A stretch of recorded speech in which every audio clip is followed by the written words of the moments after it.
The message arrived at 8:47 p.m., just as I was standing at the airport entrance with my suitcase beside me. Your ticket is canceled, walk home. That was it, no explanation. No apology, not even a question about whether I had enough money to get home. I stared at the screen for several seconds, wondering if I had somehow misunderstood him.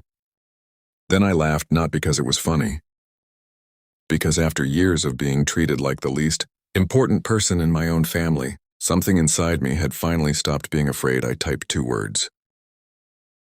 You sure? Then I pressed, send. My name is Daniel, and until that night, I had spent most of my life trying to earn my father's approval.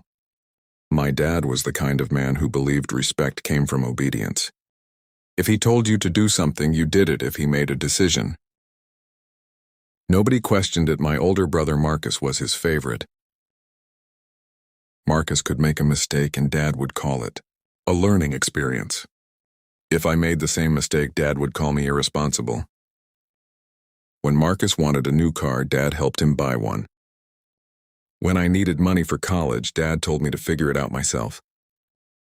I never complained. I kept telling myself that maybe one day Dad would see how hard I was trying. That changed when I got a job in another city. It wasn't glamorous. I worked long hours, saved money, and slowly built a life that didn't depend on my family. Still, I kept visiting home. I kept answering Dad's calls. I kept hoping. A few weeks before that airport incident, Dad announced that the whole family would attend a major family celebration. Everyone was expected to come. I rearranged my work schedule, bought a ticket, and spent nearly all the money I had set aside for the trip. Dad knew exactly when I was arriving. He even told me, "Don't be late, we're leaving together."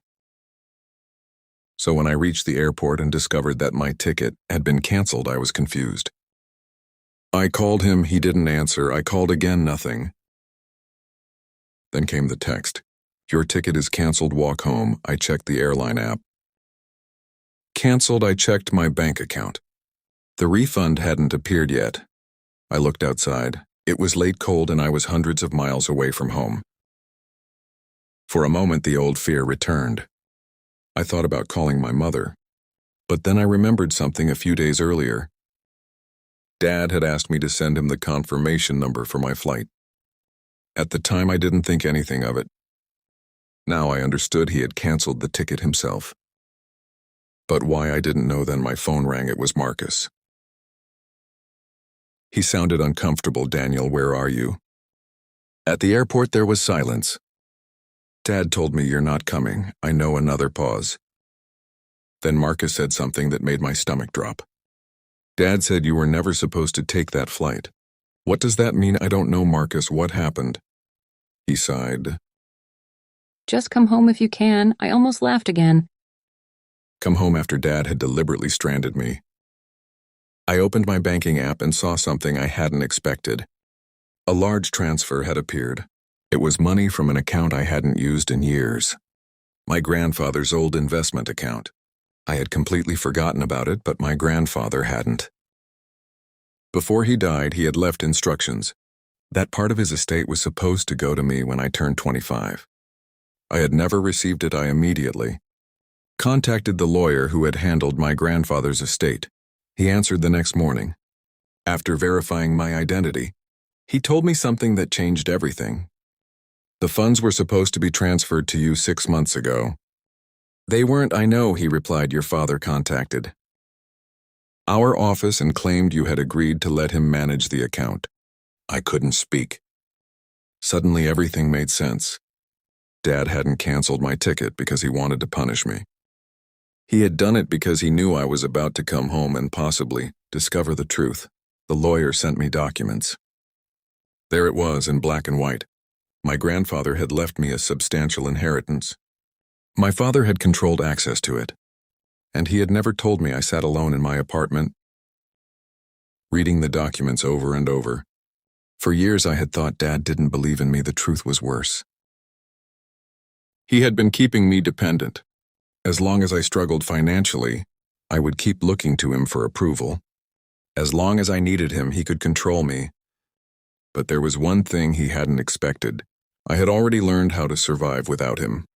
I met with the lawyer and began the legal process. Then I received another message from Dad. "Where are you?" I didn't answer. Another message came, "You're making this bigger than it is." "Then you need to apologize," I finally replied. No, 3 dots appeared. "You have no idea what you're doing." I smiled at the screen.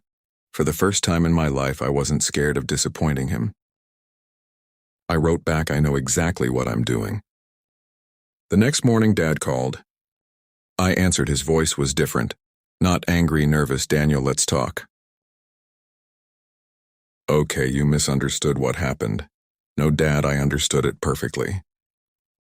He tried to explain. He said the inheritance was complicated. He said he had protected the money. He said he had made decisions because he was my father. Then I asked one question. "Why didn't you tell me the money existed?" Silence. That silence told me everything. I told him I was done arguing. The lawyer would handle the inheritance. My future would be mine, and I wasn't going to spend the rest of my life begging my father to treat me like a son. There was another long silence. Then Dad said quietly, "You're really going to do this?" I looked out the window at the city lights. Yes, he hung up. I never got the apology I wanted.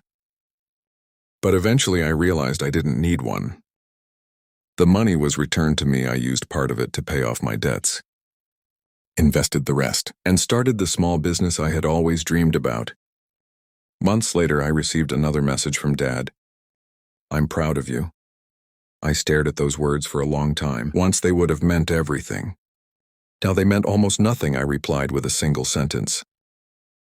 "I wish you had been proud of me before I stopped needing your permission." Then I put my phone down. That night at the airport, when Dad texted walk home, he thought he was leaving me stranded. He didn't realize he was giving me the final push I needed to stop coming back. Sometimes the person who tries hardest to control your life accidentally teaches you how to live without them. Sometimes the most powerful response isn't revenge.